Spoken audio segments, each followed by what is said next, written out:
Seja bem-vinda, seja bem-vindo ao programa Foco na Solução, onde eu falo para você o que faz um especialista de comportamento canino para resolver problemas de comportamento com foco no bem-estar e na saúde do cão. Eu sou a Alessandra Caprara e hoje eu vou falar sobre aquele problema que persegue todo profissional que trabalha com cães, que é a desvalorização da profissão de prestação de serviço em relação a cães, em animais domésticos, animais de estimação em geral, mas aqui a gente vai falar especificamente sobre os que trabalham com cães. E, gente, é muito comum, né? Que frases vêm na sua cabeça, né? Doutor, dá aqui uma olhadinha. Isso em termos gerais. Estou falando também de veterinários que cuidam da clínica e tudo, mas olha, é muito complicado mesmo a forma com que as pessoas enxergam, socialmente falando, né? Não estou falando individualmente, porque aí já vem, né? Mas eu não sou assim e tal. Mas eu estou falando de forma social mesmo, global, que não se valoriza essa profissão, né? Doutor, dá uma olhadinha aqui no meu cachorro. Aí você vira e fala, eu sou veterinária. Eu tenho um cachorro e já quer uma consulta ali no meio do churrasco que você tá, né? Churrasco não, mas da festa que você tá. Era, né? Hoje não tem festa mais. Mas não deveria. Outra coisa, né? Você não podia dar uma dica para eu resolver esse problema? Como se fosse um passe de mágica, né? Você dá uma dica e resolve o problema. E não um trabalho. Então, o que eu percebo e que fica claro é que quando não existe um produto associado, ou um produto, em termos gerais, né? Um produto associado àquela aquisição, então, ou um medicamento, ou uma internação, né? Que rola uma movimentação mesmo. Quando o que está sendo vendido ali é experiência e conhecimento, as pessoas absolutamente não valorizam. E elas valorizam em outras áreas, né? Por exemplo, se você contrata um psicólogo, por exemplo, ele não te entrega nenhum produto. Ele te entrega o conhecimento e a experiência dele, e isso é valorizado. E aí eu fico pensando, caramba, o que acontece que a profissão ligada a animal de estimação, as profissões, né? Então a gente tem vários tipos de profissão ligadas a animal de estimação e a cães. A gente tem os adestradores, os treinadores, a gente tem os donos de pet shop, a gente tem os atendentes de pet shop, a gente tem tosador, a gente tem os veterinários e passeador, né? Os hotéisinhos que recebem cães. E aí quando você percebe que existe, né, um produto ali, por exemplo, o hotelzinho tem lá uma estrutura física e tal, que recebe o animal e às vezes tem lá, sai de lá com uma bandana, com um chapéuzinho porque tomou banho, né? Tem alguma coisa ali que indica o serviço que foi prestado. Aí o banho e tosa tem lá os shampoos, então rolam. O que acontece é que tem produtos envolvidos. Agora, quando é só serviço, vamos pensar em só serviço. E o veterinário que trabalha com comportamento ou o profissional que trabalha com comportamento de cães, ele só presta serviço. Qual é o ativo dele? O ativo dele é o conhecimento. Aí, gente, a gente tem dois lados aqui, tá? Que a gente precisa analisar. E eu não vou analisar um deles, eu vou analisar só um lado, tá? Existe o lado que, assim, a profissão, a veterinária é regulamentada, tudo tem conselho. Mas o restante das profissões, né, de serviço, então o passeador, o adestrador, não tem nenhuma entidade regulatória. Qualquer pessoa pode ser adestrador. Qualquer pessoa pode ser passeador. E aí, às vezes, a pessoa não tem o que fazer, né? Tá lá num aperto financeiro. E assim, gente, não é um julgamento aqui, tá? Absolutamente. A pessoa quer ser um passeador, porque tá num aperto e tudo mais, vá ser passeador. Mas o que eu digo é, especialize-se. Estude. Porque o que acontece? As pessoas, nessa de, me dá uma dica e tal, elas pechincham. E aí tem um monte de problema envolvido nisso, tá, gente? Que é uma cascata de problemas. Então, assim, como o animal é um objeto, é tratado como se fosse um objeto, o que eu quero? Eu quero o menor preço mesmo, porque eu quero o menor preço. Todo mundo nivela-se, né? A qualidade do serviço prestado é nivelado. É tudo igual. Só que aquele cobra mais barato, então eu vou lá. E não é assim que funciona. Quanto mais a pessoa estuda, quanto mais experiência ela tem, maior a capacidade dela de elaborar estratégias para resolver problemas e para prevenir problemas. Então, o profissional que mais estuda e que mais tem experiência, ele vai ser mais capaz de oferecer uma solução viável ali e, gente, com foco no bem-estar, presta atenção. Por isso que eu falo, foco no bem-estar. Eu sempre falo isso, porque resolver um problema é possível resolver de N formas. Não é porque resolveu o problema que tá bom para todo mundo. Por exemplo, eu tenho lá o problema de ectoparasita. Se eu matar o animal, eu resolvi o problema de ectoparasita. A que custo? E aí as pessoas não têm essa noção. Elas acham que existem técnicas cada vez mais especializadas para serem cada vez mais rápidas, para serem cada vez menos trabalhosas, para serem eficazes, para resolver aquele problema pontual dela, porque é pontual ali, é só fazer o cachorro parar de morder o chinelo, é pontual. Para com aquilo. Aí no exterior, sabe o que eles estão fazendo? Eles estão colocando os animais, os cães, em gaiolas, nas tocas, na caixa de transporte, deixando o bicho lá o dia inteiro. Olha só, alguém muito genial, né? Que vamos combinar, eu não tenho nenhum problema aqui de falar, caramba, quem que inventou essa porcaria dessa ideia idiota de pôr o cachorro preso na toca o dia todo e tirar só pra comer? Aí, é uma solução genial, tá vendo? Resolveu todos os problemas. A custo de quê? Qual é o preço disso? E eu não tô falando disso, tá? Eu vou falar do valor real do trabalho sério baseado no bem-estar canino, e é só. Agora, as soluções milagrosas que não levam em consideração o animal como se ele fosse um ser vivo, e sim ficar olhando o bicho como se ele fosse um objeto que está lá só para satisfazer o prazer humano, eu não vou dar a ênfase nisso neste vídeo agora. Isso é importante, mas eu não vou falar agora, tá? Eu vou falar do trabalho sério de profissionais que têm consciência de que nós estamos aqui e os cães são nossa responsabilidade, os cães estão aqui porque nós fizemos os cães do jeito que eles são e que nós temos o dever de oferecer a eles o bem-estar e saúde. E que tem muita vontade de fazer isso, mas que por conta de um monte de coisas que acontecem no processo de produção de informação, circulação de informação, é super difícil, gente. Realmente é difícil juntar todas as informações, estudar. E quando você tem que fazer isso de forma sozinho, né, autodidata, fica longo, aí você fica sem condições de avaliar aquilo que você está fazendo. Fora a solidão, né? O profissional que trabalha com cães, hoje, ele é solitário, ele não tem nenhuma associação. Alguns grupos se unem aqui e ali, mas no fim das contas, os grupos servem só para assim, olha, eu tenho um cliente ali, você quer cliente? Eu tenho um cliente ali. Não é uma coisa que você faz um grupo de estudo para discutir aquele processo. Existem grupos muito pequenos fazendo isso. E é importante que haja uma associação dessas pessoas, porque é um trabalho solitário e que é de muita responsabilidade. Então, às vezes, dá uma ansiedade mesmo, né? E sobre isso que eu vou falar, inclusive, tá? Essa responsabilidade toda. De onde vem de onde vem essa desvalorização, né? De onde vem... O que eu percebo é que o cliente, em termos gerais... Gente, tem clientes e clientes, tá? Eu tô falando aqui em termos gerais. Vamos falar do que é a regra. As exceções a gente deixa. Que ótimo que tem exceção, mas infelizmente a regra é a regra. Que eles acham que o veterinário o profissional que trabalha com cães, seja ele qual for, precisa trabalhar por amor. E assim, os veterinários, assim, meus colegas ficam revoltadíssimos com isso, né? É uma revolta, assim, e eu entendo essa revolta. E entendo também que os valores que hoje se cobra para serviços são super altos. Mas que não é o veterinário responsável por isso. Se você for ver a cadeia toda de produção de elementos que são voltados para animais de estimação, toda ela conta com impostos altíssimos, com valores altíssimos. Ração é uma coisa altíssima, o valor daquilo.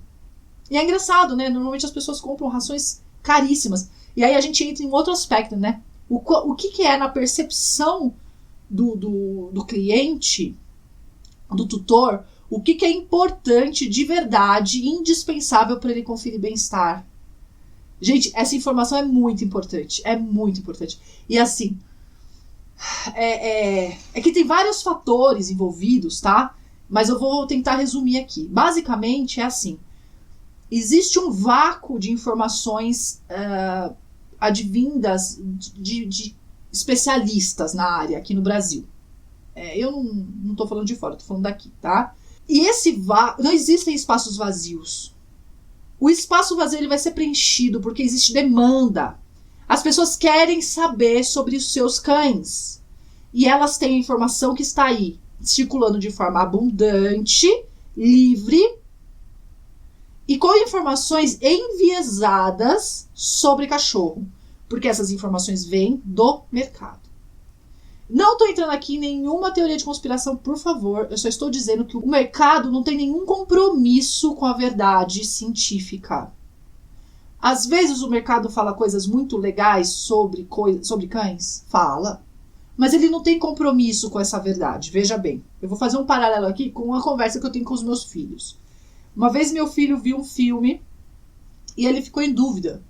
Ele falou, mamãe, essa informação que foi falada naquele filme é verdade? Aí é complicado, né? Porque a TV, ela molda as pessoas há muito tempo. Eu não sei que caramba de fenômeno que tem que as pessoas acham que o que tá na TV é verdade. Eu expliquei o seguinte pra ele, que o filme, ele é uma peça de arte. E a arte não tem compromisso com a verdade. A arte tem compromisso com a satisfação de uma necessidade humana. Por estética, XYZ. Tá? Que seja na minha área, não é arte. Mas é uma peça de arte. E a arte é a liberdade da criação. Você cria o que você quiser. E quando você faz uma animação ainda, aí pronto, aí você não tem nenhum compromisso mesmo com a verdade. Você pode fazer o que você... A personagem pode fazer o que quiser. A realidade pode ser qualquer uma. Tem filmes baseados em fatos reais? Tem. Tem filmes que são filmes documentários, que são pesquisas que o diretor faz e que é colocado ali para uma informativo? Tem.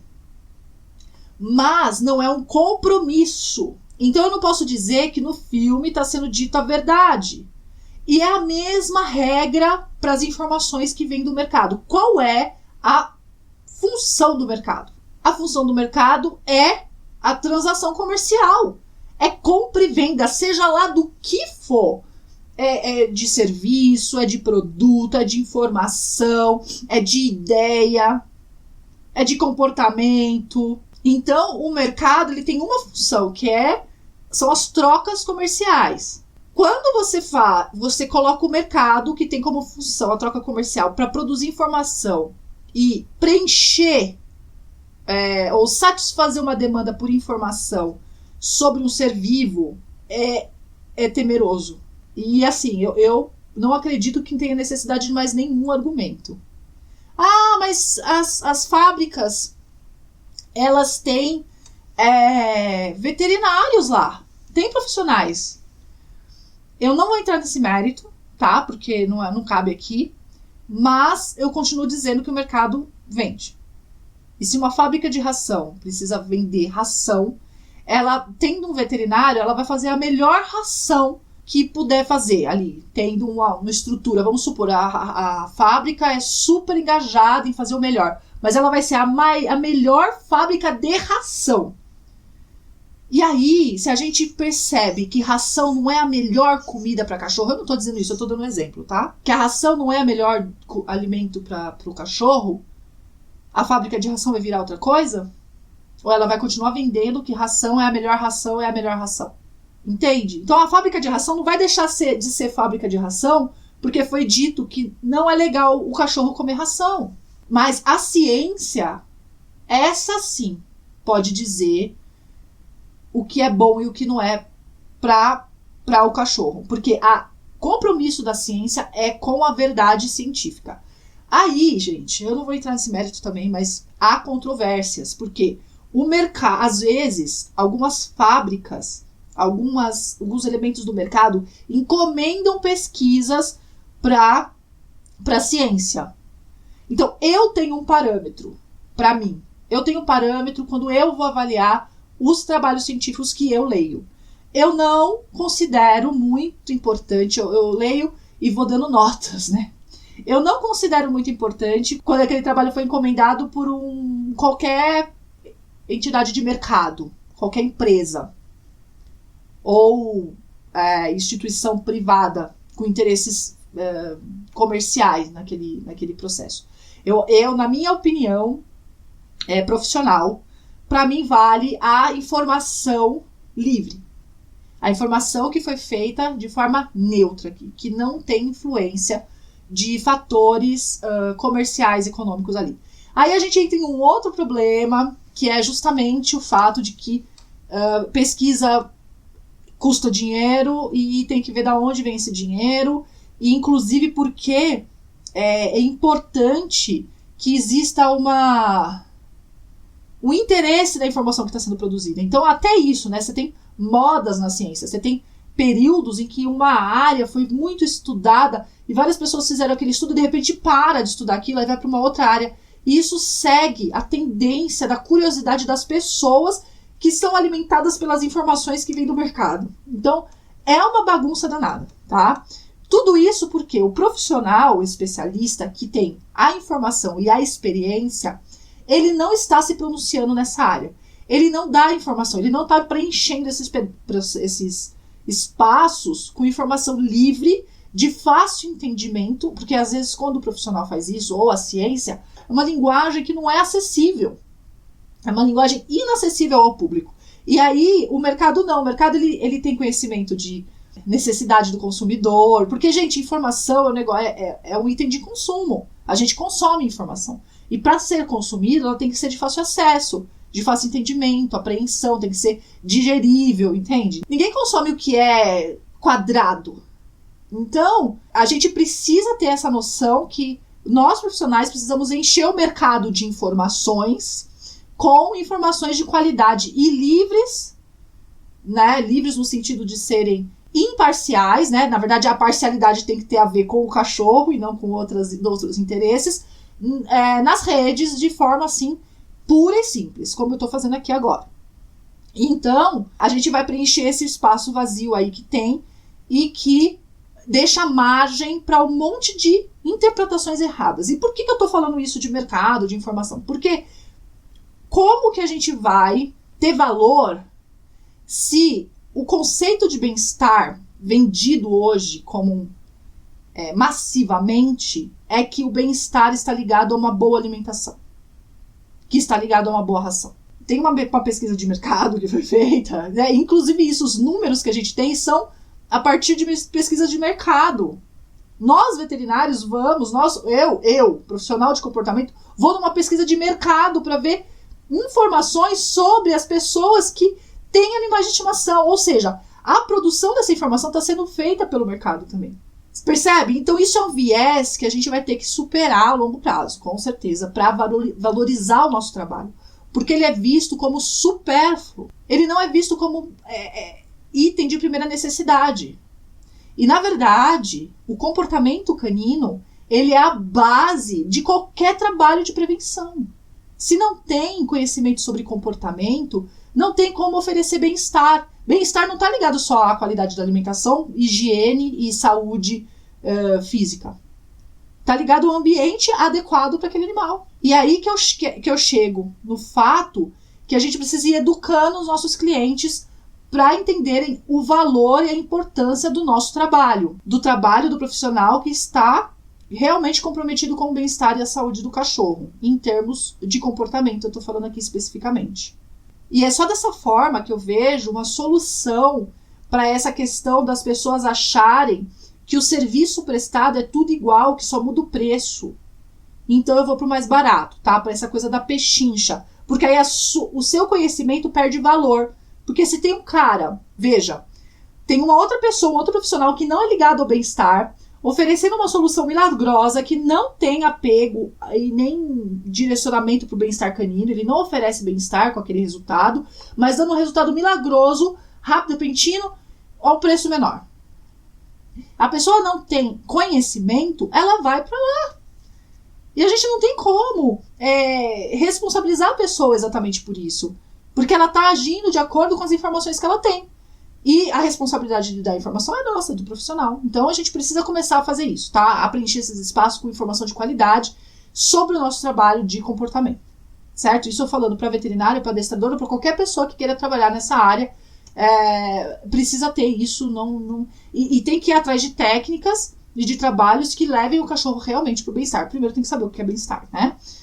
E depois poder oferecer isso para poder avaliar se é ou não bem-estar, né, gente? Se não sabe o que é, fica tudo muito vago e aí Aí as pessoas perdem a credibilidade.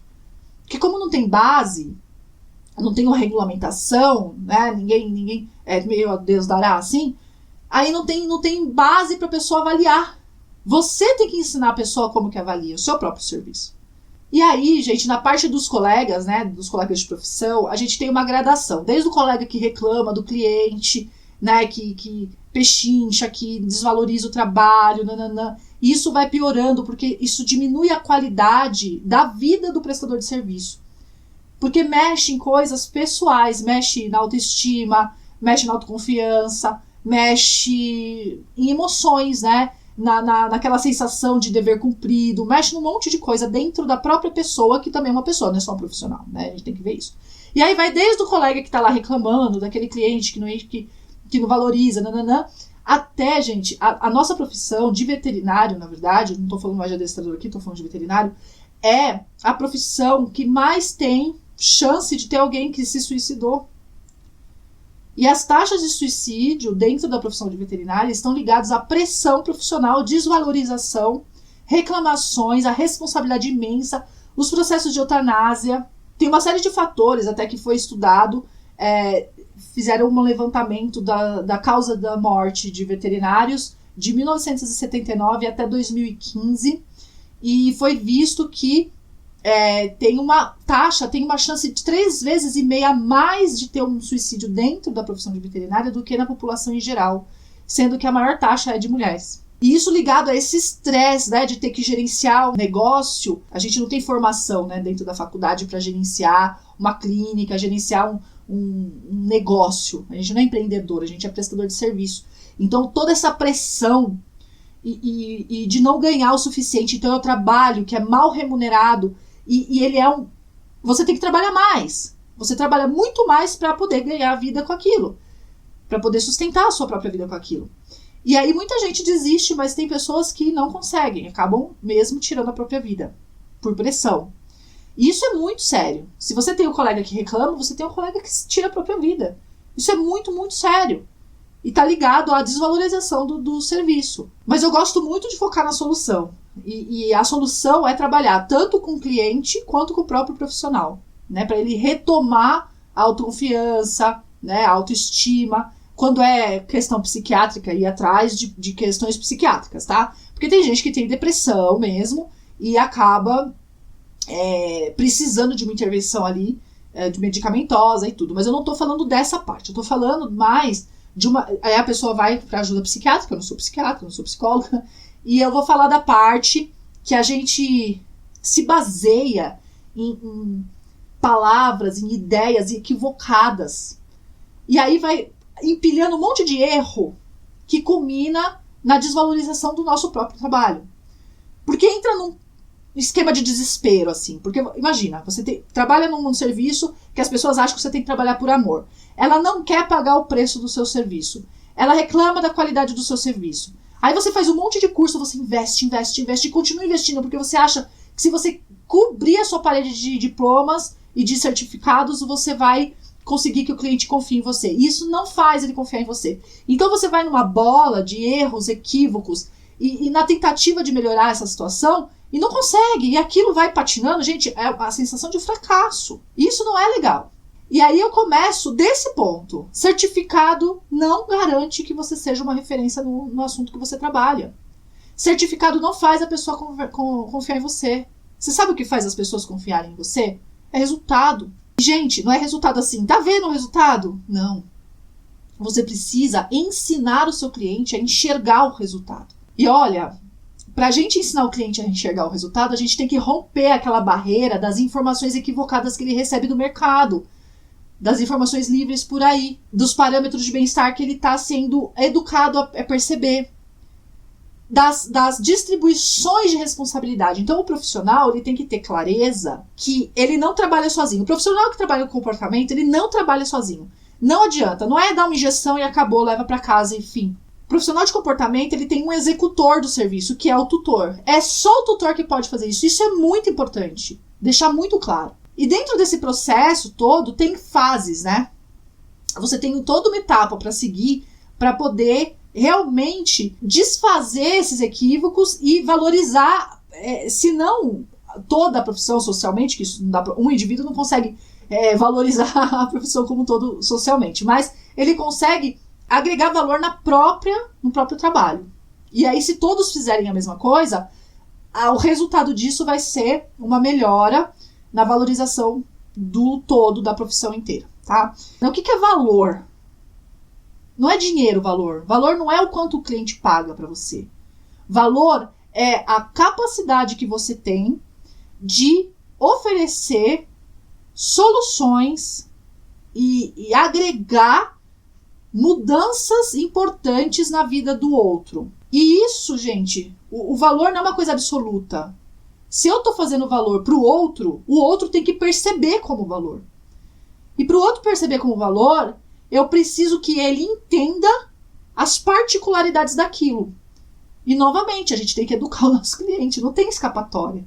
A gente corre para cá, educar o cliente. A gente corre para lá, educar o cliente. Então, depois de saber o que é valor, o que eu estou fazendo aqui? Eu não vou dar nenhuma técnica para você conquistar cliente, não é isso. O que eu estou fazendo aqui é alinhando algumas ideias, como eu falei, para a gente conseguir falar a mesma língua e parar de ter interpretações equivocadas das coisas, tá? Então, o primeiro ponto é saber o que é valor e como que a gente chega nele. O segundo ponto é você entender que você precisa ser específico e claro com o cliente. Quanto menos específico e menos claro, mais você paga imposto do valor do seu trabalho. Se você não é específico, não é claro com o cliente, é como se aquilo fosse cada degrau que você desce na especificidade, na clareza, você está pagando um imposto cada vez mais alto na percepção do resultado que você oferece. E, em consequência, na percepção do valor que você está agregando. A especificidade e a clareza, quanto maior elas são, mais o seu cliente vai tender, dependendo da sua capacidade de gerar resultado, é óbvio, né? Não é milagre, a confiar mais e mais em você. Não porque o seu próprio resultado não seja valioso, mas porque ele precisa entender, avaliar, entender como avalia o seu resultado. Se ele não sabe avaliar, ele não sabe o valor que tem aquilo. Outro ponto que eu até já mencionei é distribuir realmente as responsabilidades. O veterinário, o profissional do comportamento, ele não é sozinho responsável pelo sucesso do processo todo. O tutor é a parte fundamental. E isso é importante ficar claro. Lembra clareza e especificidade? Então, deixar muito bem específico e claro onde que é a responsabilidade desse tutor. Olha, gente, e o profissional precisa ter clareza dos próprios limites. E não ter medo de assumir esse limite. Reconhecer um limite não é uma fraqueza, não é expor uma fraqueza. Reconhecer um limite é você colocar ali questões, também dar clareza. O limite vai dar clareza, dá até onde eu posso chegar. E aí, gente, isso é o segredo para uma outra coisa que eu vou falar daqui a pouco. Quando você tem clareza dos seus limites como profissional e como ser humano também, e em relação à situação que o animal está, então a limitação tem a ver com as suas próprias habilidades ou possibilidades, que às vezes não tem nada a ver com a habilidade, tem a ver com o que é possível e o que não é possível. Com a capacidade do cliente de entender as coisas, e você tem que tentar a melhor forma dele entender aquilo, e o próprio animal, que está num processo ali que você precisa saber qual é a profundidade. Com a experiência e com o tempo, a gente vai criando alguns parâmetros para avaliar essas coisas. Mas se não tem certeza, não fala nada, não fala baseado na experiência de alguém. Eu dou uma base da clareza ali do que está acontecendo e a gente vai trabalhando junto, tá? Sempre para o melhor que é possível. E, gente, ter desapego. Porque o cliente, às vezes, não quer o que você está oferecendo. E tudo bem. É melhor ele ir embora do que você ficar falando que você vai entregar o que você não vai entregar.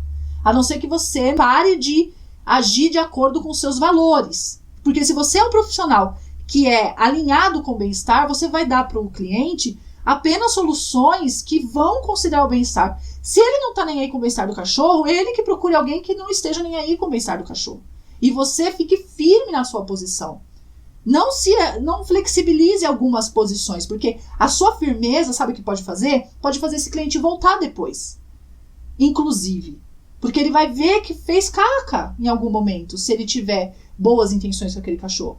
E ele volta para você, ele fala, nossa, aquele profissional, ele não arredou o pé dos próprios valores. Eu vou lá, então, porque eu confio.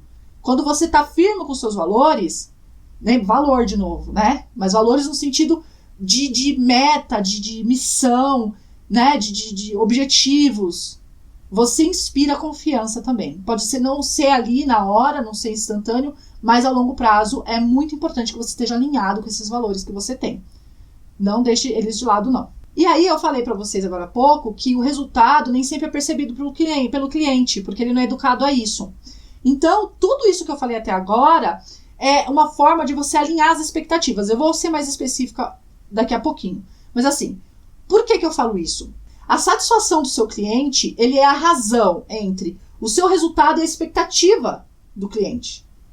Toda vez que a expectativa é muito alta, não importa qual é o resultado, ele vai ser baixo. A satisfação vai ser baixa, entende? Então, satisfação é igual a resultado sobre a expectativa. Ou seja, você tem que baixar a expectativa do cliente por causa daquelas informações enviesadas lá do mercado. Tem que falar para ele o que é possível, a clareza, os impostos, entendeu? Tudo isso que eu falei até agora. Mas para a gente organizar, são os 5 E's do alinhamento da expectativa, que eu vou falar para vocês. Eu vou olhar aqui colando, tá bom? Então é educar, escutar, expor, empatizar e evitar. Então eu vou explicar. Então, evitar prognósticos. Evita a qualquer custo você ficar tentando adivinhar coisas futuras aí, resultados, se você não tem muita experiência nisso. Então, evite os prognósticos. Eu vou de baixo para cima, que eu falei. Empatizar. Gente, precisa entender se o cliente está com raiva, se ele está com medo, se ele está triste, se ele está cansado. É entender realmente, se colocar no lugar daquele cidadão e falar, eu te entendo. Mas de verdade, tem que ser honesto. É que tem gente que é empático e não exterioriza isso. A pessoa é empática e não coloca para fora. É preciso pôr para fora. É preciso que o cliente entenda que ele está sendo compreendido. Ele tem que perceber. É a percepção da compreensão. Então, se você é empático com o seu cliente, deixa ele perceber isso. Isso não é sinal de fraqueza. Se tiver que chorar junto, chora junto também, entendeu? Isso não é sinal de fraqueza. Quando você empatiza, você cria conexão. Empatizar é muito importante. Inclusive porque você precisa praticar outro E ali, né? Expor, gente. Quando eu falo expor, é expor mesmo. É outra forma de você criar conexão. Quando você expõe suas limitações, quando você expõe suas fraquezas, quando você expõe o seu não conhecimento. Olha, eu não conheço isso, mas eu vou procurar. Eu vou discutir com o colega. Expor conecta, certo? E quando você expõe, você vai diminuindo a expectativa. Por quê? Porque o cliente não vai achar que você é Deus, não vai achar que você tá ali para resolver todos os problemas dele. Ele não vai achar que você é o Supremo, é o Salvador. Então, quando você expõe, você alinha a expectativa também. Olha só. Quando você evita, você alinha a expectativa, porque você não tá lá brincando de adivinho, né? E se você tiver que prever alguma coisa, sempre seja mais pessimista do que o que é real. Tenta sempre ser mais pessimista. Porque é muito melhor você surpreender do que frustrar. Quando você empatiza, você também alinha expectativa. Porque você mostra que você é humano. Que você não é nenhum salvador. Que é a mesma coisa quando você expõe. Expõe suas fraquezas, suas limitações. Você também se prova humano. Aí você vai abaixando a expectativa do cliente.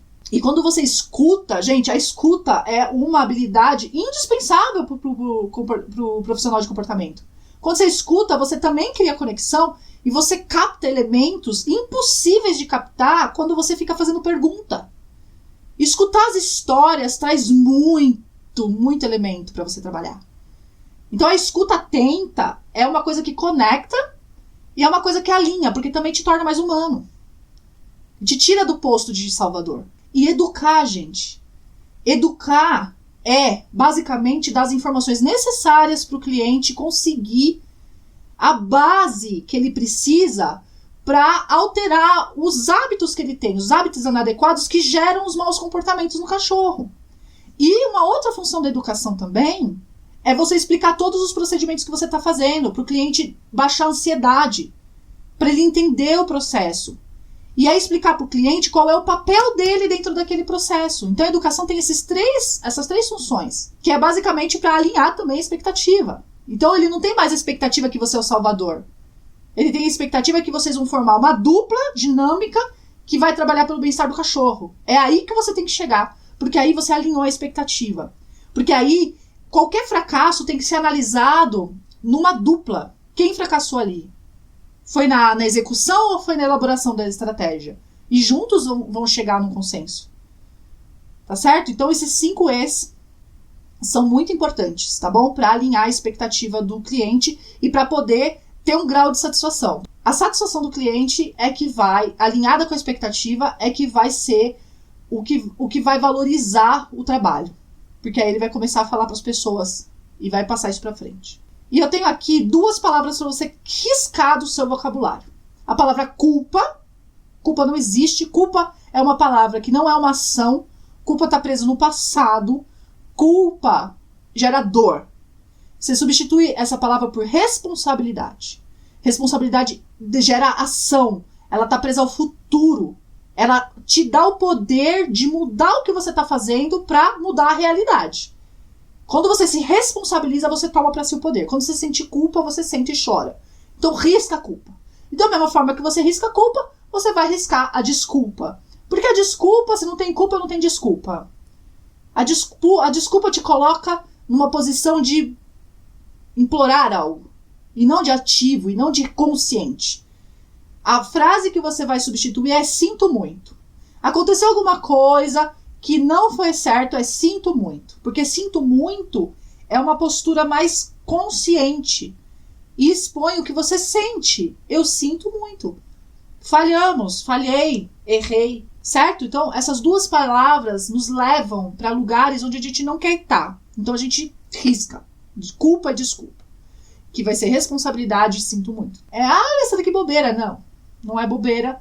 Porque quando eu fiz essa alteração no meu próprio vocabulário, coisas internas em mim me tiraram da fragilização, da vitimização. Quando eu me sentia culpada, era uma fragilização, uma vitimização tão grande que eu não conseguia agir.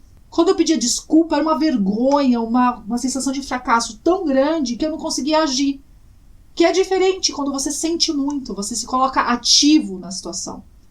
Responsabilidade, você se coloca ativo na situação. Observem isso, muda esse hábito que vocês vão ver como algumas coisas entram nos eixos. E, gente, eu acho muito importante que a gente perceba que a gente, nossa profissão, apesar de ser um serviço, a gente não está aqui para servir. A gente está aqui para oferecer o nosso melhor conhecimento e experiência para trabalhar junto do tutor pelo animal.